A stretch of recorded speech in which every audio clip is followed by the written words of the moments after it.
Üdvözlök mindenkit a Budai Várból, mindjárt mutatom is az építkezéseket, hiszen a József-hercegi palota egyes részei már gyönyörűek, de a palota alszárnya is gyorsan épül vissza. Azonban mindenek előtt nagyon boldog karácsonyt és sikerekben gazdag új évet szeretnék kívánni minden kedves nézőmnek.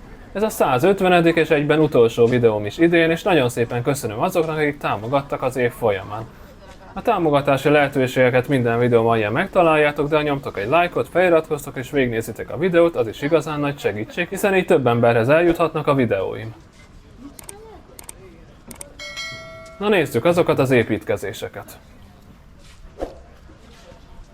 Szépen kezd alakulni a dísztér is, hiszen a bal oldalon látható Vöröskereszt székház egykori épülete is már gyönyörűen visszaépült, hát nézzétek meg milyen csodálatos, nem tudom, emlékeztek-e még rá, hogy mi volt itt, hát egy ilyen bolha piacszerűségbe is rakok erről egy képet, hogyan nézett ki ez olyan 10 éve nagyjából, és hát most ez a gyönyörű épület visszaépült.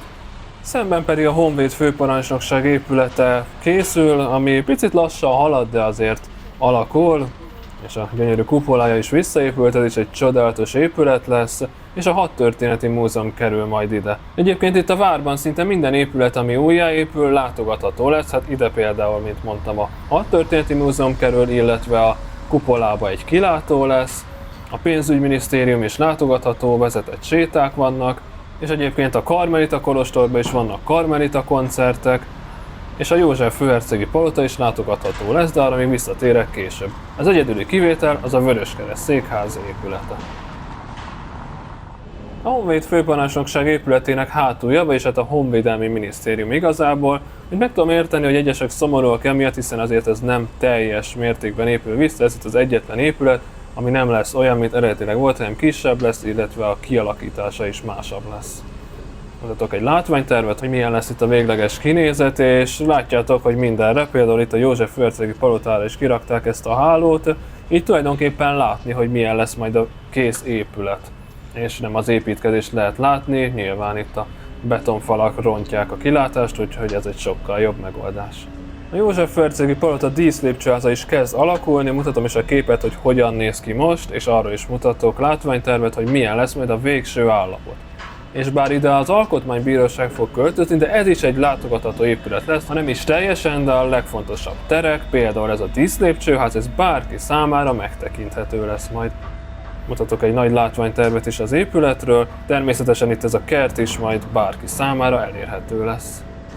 A homlokzati díszítő elemek is szépen kerülnek már rá az épületre, csak most emiatt a háló miatt ezt annyira nem lehet látni, de még majd úgy is megmutatom az épületet a túloldalról is. Itt a Szent György téren is elkezdődtek munkálatok, de ez csak újrafüvesítés, úgy látom, éppen ott a gyepszőnyeget most terítik ki, úgyhogy nem az átépítés kezdődött el, ugye Marco Casagrande még 1948-ban tervezett ide egy oszlopot, a Szabadság oszlopát, és elvileg az most majd meg fog épülni, de egyenlőre még nem az történik itt, hanem csak újra füvesítenek, úgy látom. Az egyébként soha nem épült meg, ez csak egy terv volt, most viszont úgy néz ki, hogy meg fogják valósítani, és ahhoz igazítják majd itt az egész Szent György teret. Nekem picit rosszabb, mert így nem tudom mutatni, hogy pontosan hogy is áll az építkezés, viszont azért így a turistáknak, meg így a városkép szempontjából ez sokkal jobb, hát látjuk, hogy majd így fog kinézni az épület, a Budavári palota alszárnya. Ugye azt építik vissza, mutatok egyébként egy látványtervet is róla, és nem csak hogy visszaépül, hanem természetesen itt is látogathatóvá válnak egészen elképesztő, még a II. Világháborúban elveszett terek. Ilyen például a Munkácsi terem, szintén csodálatos volt, vagy a Bálterem, ami még lenyűgözőbb és talán a legeslegszebb az összes közül, a Büfé galéria. Ezek majd mind látogathatóak lesznek, ahogy a már pár éve elkészült Szent István terem is a Budavári palota másik részében. Egy újabb pillantás a József főhercegi palotára, itt már láthatjátok, hogy a homlokzati díszítőelemek is itt már nagyon szépen elkészültek, a legfelső szinten már az ablakok is bent vannak, úgyhogy nagyon jól haladnak ezzel az épülettel is. Hát itt most nem tudom megnézni itt a nyugati várfalakat, mert már itt is eltakarták, ezen a részen is dolgoznak, de ne aggódjatok, lentről majd gyönyörűen fogjuk látni ezt is. Ebből az irányból is mutatom a Budavári palota a szárnyát. Itt ugye volt egy ilyen park itt, de most már itt is mennek a munkálatok. Úgyhogy ez majd igazán csodálatos lesz, és ahogy mondtam, a gyönyörű terek is visszaépülnek. Továbbá a mesterek dolgoznak a díszmű bádogos elemeken is, amik majd felkerülnek a palotára, erről is mutatok egy képet, azok is igazán gyönyörűek lesznek. Itt ismét láthattátok a gyönyörű termekről a látványterveket, picit még itt bepillantok.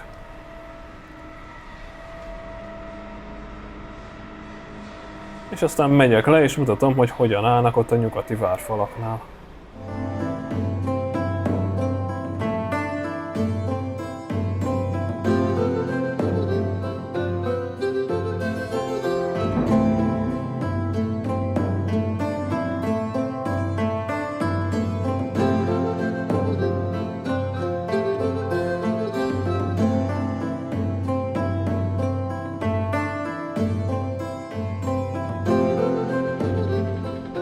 Íme a nyugati várfalak a József-hercegi palotával, nézzétek meg, hogy itt már mennyire gyönyörű, és ott van az Iből lépcső is, az is már tulajdonképpen nagyrészt elkészült, és majd fölötte a Fehérvári rondella is visszaépítésre kerül, és ez így gyönyörűen meg lesz csinálva, és föl lehet majd menni a várba, mutatom a látványtervet is, fákat is fognak még ide ültetni, illetve a nyugati kertek is, úgyhogy ez igazán gyönyörű lesz, és szerintem úgy egy év múlva ez itt már el is fog készülni a József-hercegi palotával együtt. Most is haladnak a munkálatokkal, de tényleg nagyon sok helyen már igazán gyönyörű ez az egész rész, és ott van ugye az állványzat a falon, amiatt nem tudtam az előbb onnan a József-hercegi palotától ide lenézni.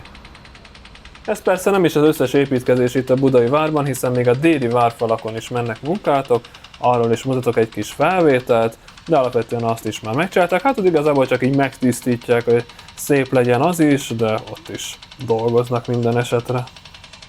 Azt hiszem bemutattam a vár legfontosabb fejlesztéseit, de a videó még nem ér véget, hiszen egy picit szeretnék beszélni a jövő évről is, illetve a videó végén még láthatjátok a várat éjszakai fényekben is. Előtte még megemlíteném, hogy a Kapisztrán téri Mária Magdolna templomot kissé felújította a helyi önkormányzat, és már kilátóként üzemel.